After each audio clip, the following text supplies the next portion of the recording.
Welcome to Create Art with me. I'm Michelle East. Today we're going to be making a foil embossed ornament. This is called low relief design. When we were working with soft metals, it's called metal tooling or metal embossing.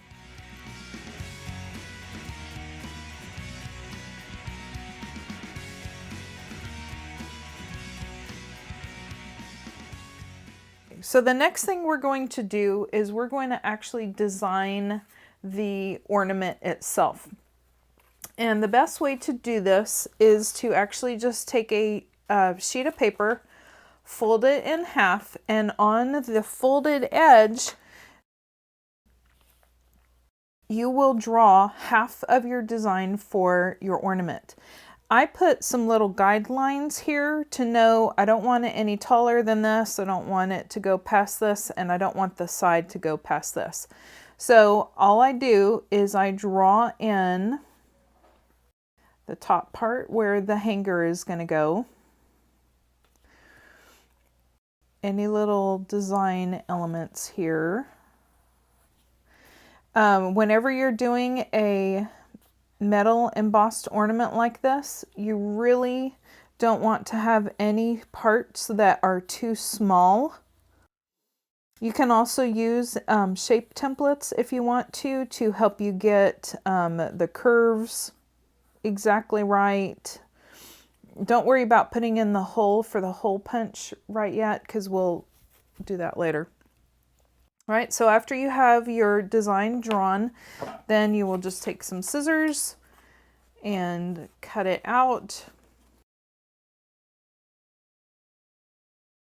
All right, and then you can open it up and see that you've got a full design here.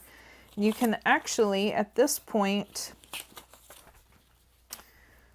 take your design, fix any little tweaks, like I did my half circle down here, but it looks a little bit more lumpy.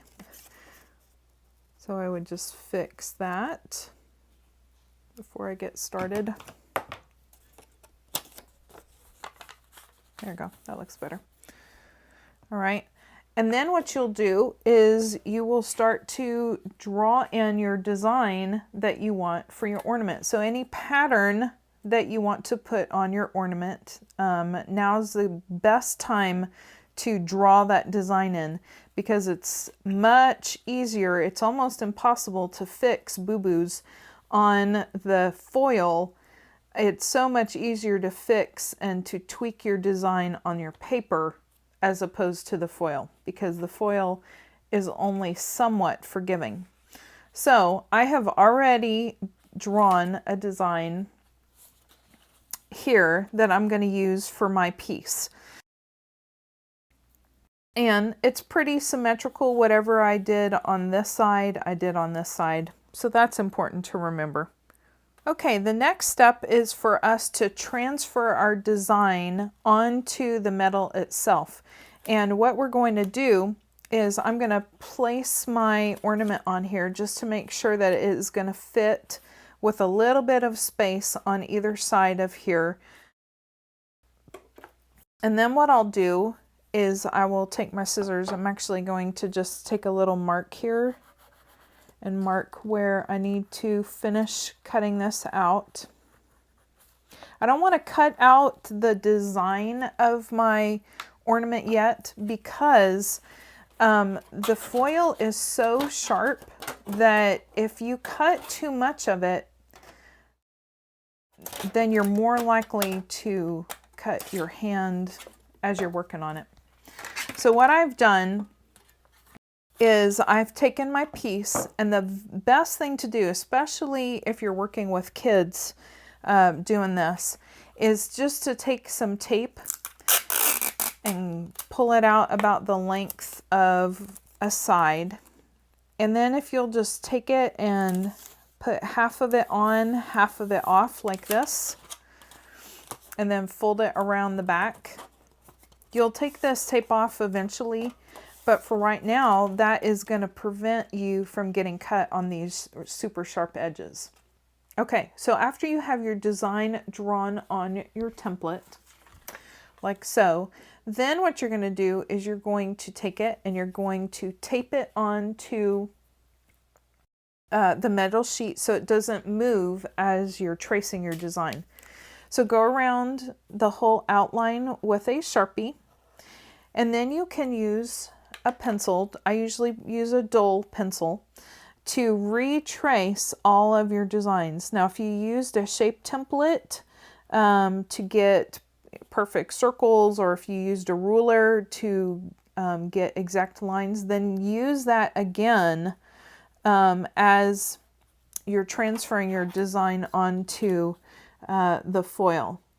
This is almost where it's more important to do that. So I'm going to take a second and I will draw my whole design onto here. If you're using the texture templates to give any of your texture, make sure that you're using the texture plates in a fairly large area so that there's plenty of room for the design to work. It tends to get very frustrating if you use it in a small area.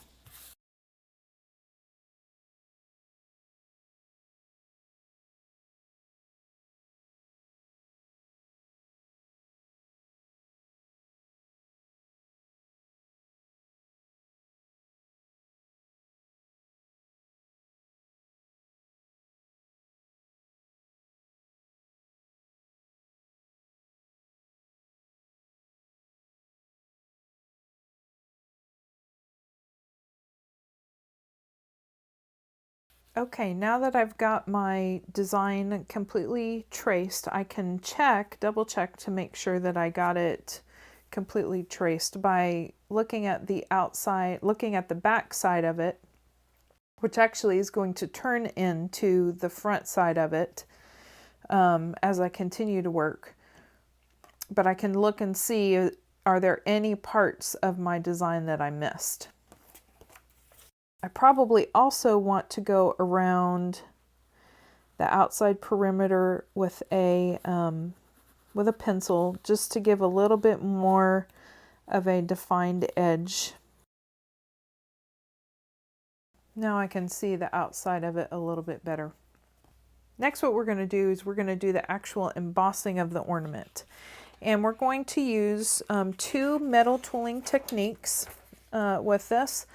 The first one is called repousser, and repousser is a French word that literally means to push up.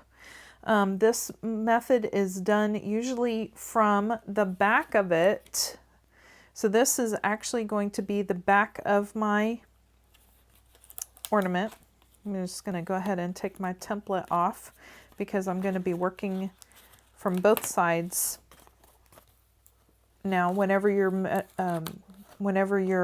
metal tooling, you work from both sides of the ornament, the front and the back. So this would be my back of my ornament. This is going to be the front. And the reason why I'm saying that is because I want these lines that I just drew, I actually want those to be raised up instead of sunken in. So repousser is the pushing up of the foil, and what's opposite of that is called chasing, which is pushing down of the foil.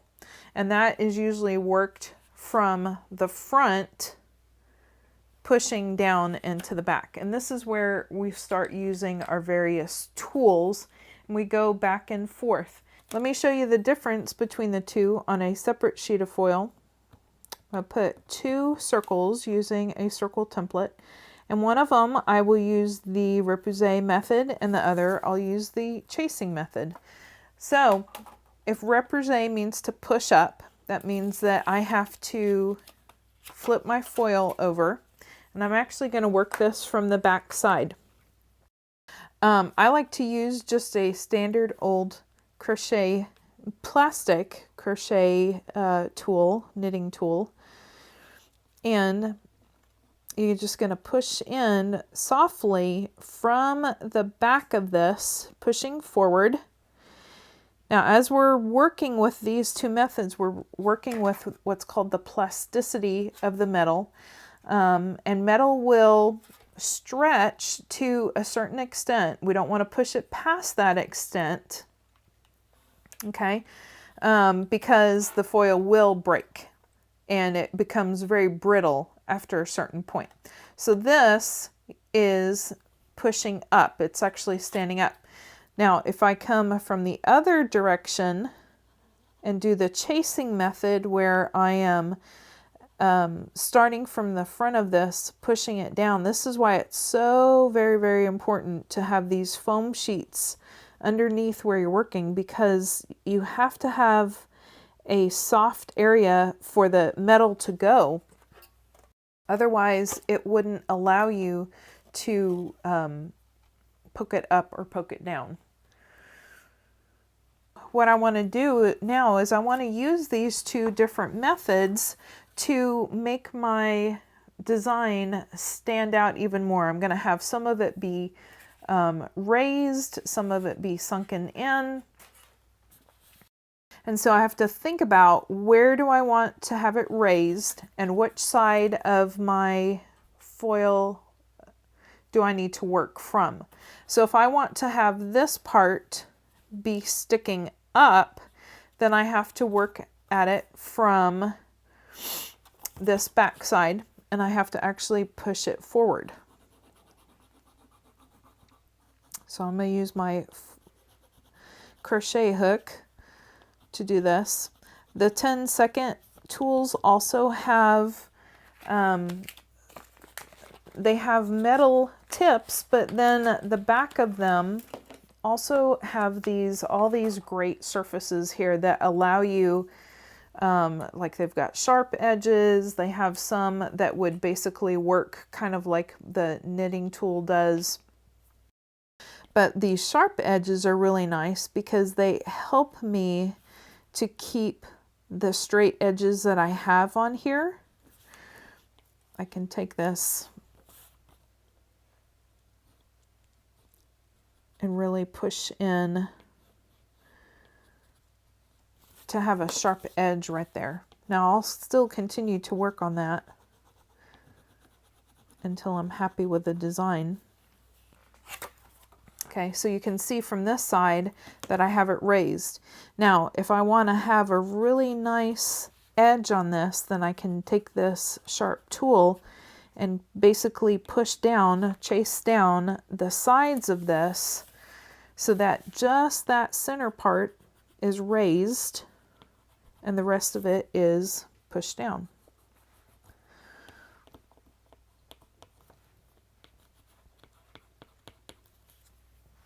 All right, so I would continue to go through and work all the way around my design, having some things raised, having some things sunken in, also coming back and re-pushing up some of these lines so that they really stand up well.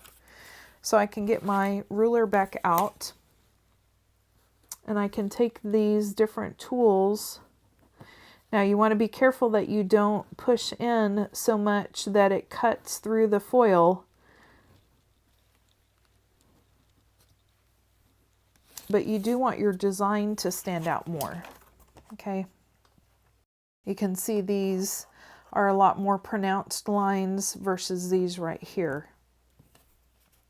Okay, inside of these circle areas, I can sink in the inside of them, but then I can come back on the other side and create a sharp edge around them. Can even get out my tool here again, my template, re-put in that sharp line around them so that the inside is sunken, but the line is still standing out around them. And then I can push back down on this outside part to help flatten just a bit more. Okay, so again, I would just continue to work on the sculpting or the forming of my metal, pushing it up, pushing it down, using both the repoussé and the chasing techniques until I have what I'm happy with. Okay, when you have all of your design completely done and manipulated how you want it to be, then you're going to take scissors, just plain old regular scissors, will cut through the metal very easily. And you will cut out your design very, very carefully. I would suggest putting on some gloves, even just, winter gloves. Anything to kind of protect your hand a little bit will be helpful. Just go around, cut your design. Remember that the edges are extremely sharp.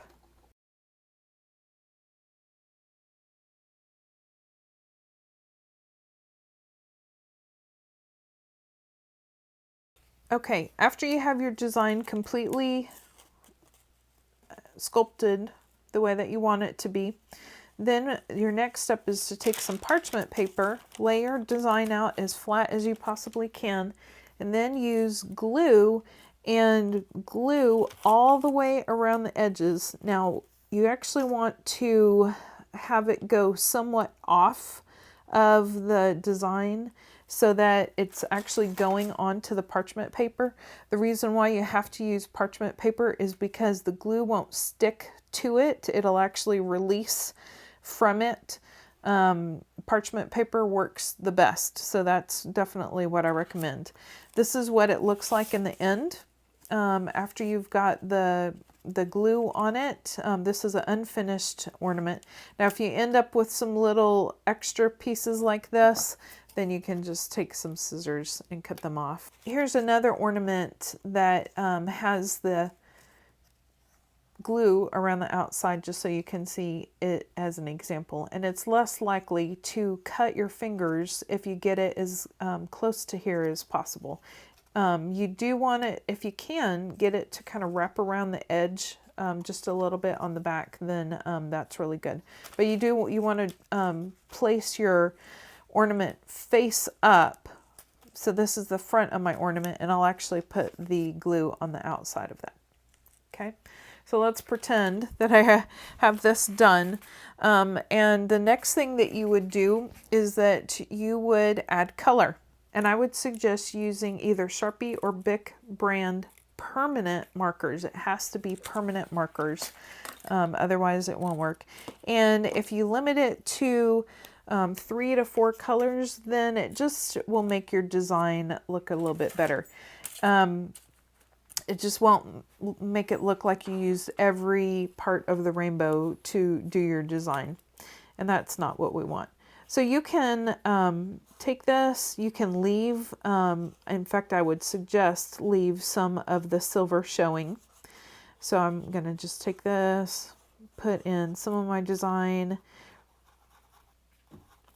The colors just really are vibrant and shiny, and they look really awesome.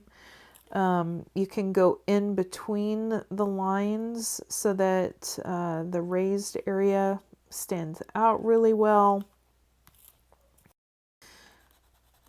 Like this. Just remember to repeat your colors over and over. So if you use a color over here, then try and use it again over here so that it's has a little bit more of a balanced look. But these colors are really sharp, shiny, and bright, and they look really, really good on the foil.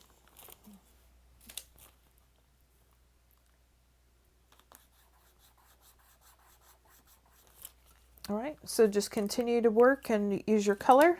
The way that we're going to finish this up is simply by taking a hole punch and punching a hole through this top part right here. Don't put it too close to the edges, otherwise it'll break. And then the very final thing that you'll do is you'll take a piece of galvanized wire, and you'll need some needle nose pliers. And to make mine, all I did was this one. This one is a little bit thicker wire.